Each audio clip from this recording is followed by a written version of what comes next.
It's 9 p.m. You told yourself you'd start at 7.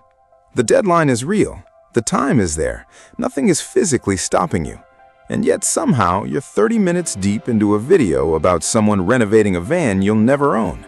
Or you're refreshing a group chat that hasn't moved in an hour. Or you've just decided, quietly, that tomorrow you'll really start. You know this feeling. Almost everyone does. And most people spend years thinking the same thing about themselves. Something is wrong with my discipline. Here's the strange part. That belief is one of the biggest reasons the cycle never breaks. Because procrastination was never about time in the first place. By the end of this video, you're going to understand exactly what's happening inside your brain in that moment of avoidance, and why the standard advice you've been given has probably been making it worse. Let's start by taking apart the thing you think you know. For decades, procrastination was treated as a scheduling problem, bad time management, laziness. The fix seemed obvious. Try harder, plan better, want it more. But researchers who've spent their careers studying this, people like Dr. Fuschia Sirois at Durham University, who has researched procrastination for 20 years, found something that doesn't fit that story at all. Procrastination isn't primarily about time, it's about emotion. When you sit down to write that essay, or start that workout, or open that spreadsheet, your brain isn't just evaluating the task, it's evaluating how the task makes you feel. And if that feeling is dread, boredom, self-doubt, or the fear of doing it badly, your brain treats the task the same way it treats any source of discomfort. It looks for an exit. Sirois and fellow psychologist Timothy Pychyl describe procrastination as a short-term mood repair strategy. You're not avoiding the task, you're avoiding the feeling the task creates. Closing the laptop and opening Instagram isn't weakness, it's your nervous system doing exactly what it's built to do: reduce discomfort right now, as fast as possible. Think about what's actually underneath that essay you're avoiding.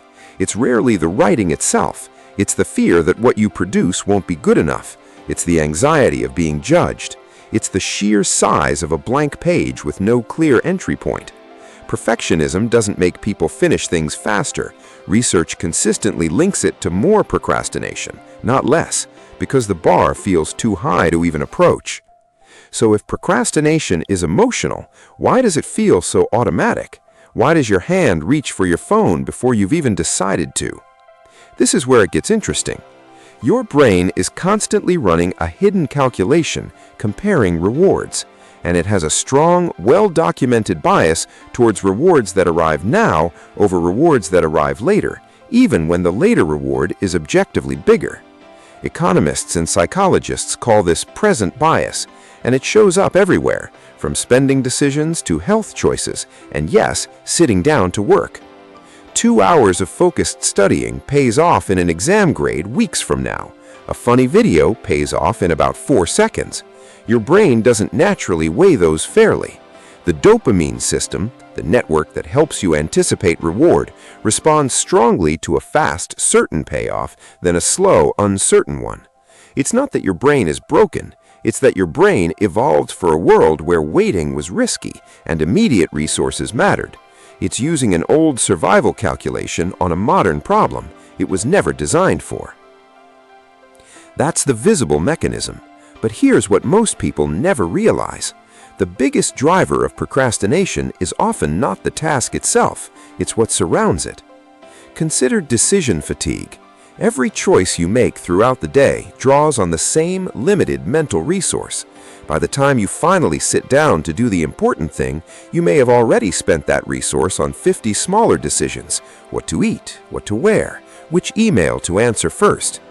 The task hasn't changed, your capacity to face it has. Consider ambiguity. A task like work on the project has no clear entry point, and an unclear starting point is for your brain functionally the same as a locked door. You don't know where to push, so you don't push at all. Consider identity. If you've procrastinated enough times, you may start to believe, "I'm just a procrastinator," and that belief becomes self-fulfilling because you now expect yourself to avoid the task before you've even tried. And consider this: waiting for motivation.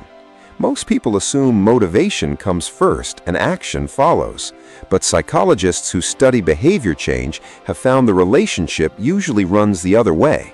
Action tends to generate motivation, not the reverse. If you wait to feel ready, you may be waiting for something that was never going to arrive on its own. So what actually works? Not hacks, not willpower speeches, strategies that work with how your brain already operates instead of fighting it. Start with the smallest possible entry point. If the task feels too big, your brain won't engage, so shrink it until it can't refuse.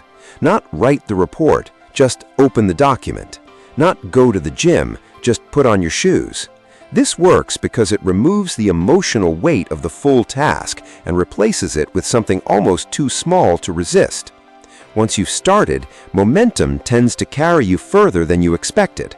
Psychologists call this behavioral activation, and it's one of the most consistent findings in the science of motivation.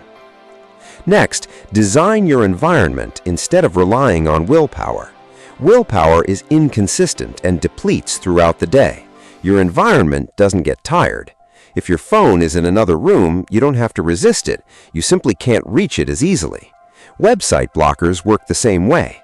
You're not becoming more disciplined, you're removing the decision entirely. Attach new tasks to existing habits, a method often called habit stacking. Instead of relying on memory or mood, you tie the new behavior to something you already do automatically, like reviewing your top priority right after you make coffee. The existing habit becomes the trigger, so you don't have to summon motivation from nothing. Plan tomorrow tonight. Deciding what to do while you're calm removes the burden of deciding while you're overwhelmed. You're not asking future you to have willpower. You're asking present you to make one small decision in advance. And build identity slowly through small proof. Each time you complete a tiny task, you're not just checking a box, you're collecting evidence against the story that you're someone who avoids things. Consistency, even in small doses, matters more than any single burst of intensity. Missing one day rarely breaks a habit. What breaks it is the belief that you've already failed, so there's no point continuing. None of this requires you to feel ready. That's the part almost nobody tells you. You are never going to feel fully prepared to start the hard thing. The writer doesn't feel ready before the first page. The founder doesn't feel ready before the first pitch. Readiness is not a prerequisite for action. It's usually a byproduct of it. So here's the challenge. When this video ends, don't open another one. Don't scroll for just 5 more minutes. Pick the one task you've been avoiding, the email, the workout, the assignment, the conversation, and give it 5 minutes. Not because 5 minutes will finish it, but because 5 minutes is enough to prove something to yourself that no amount of motivation ever could. You don't have to feel ready, you just have to start.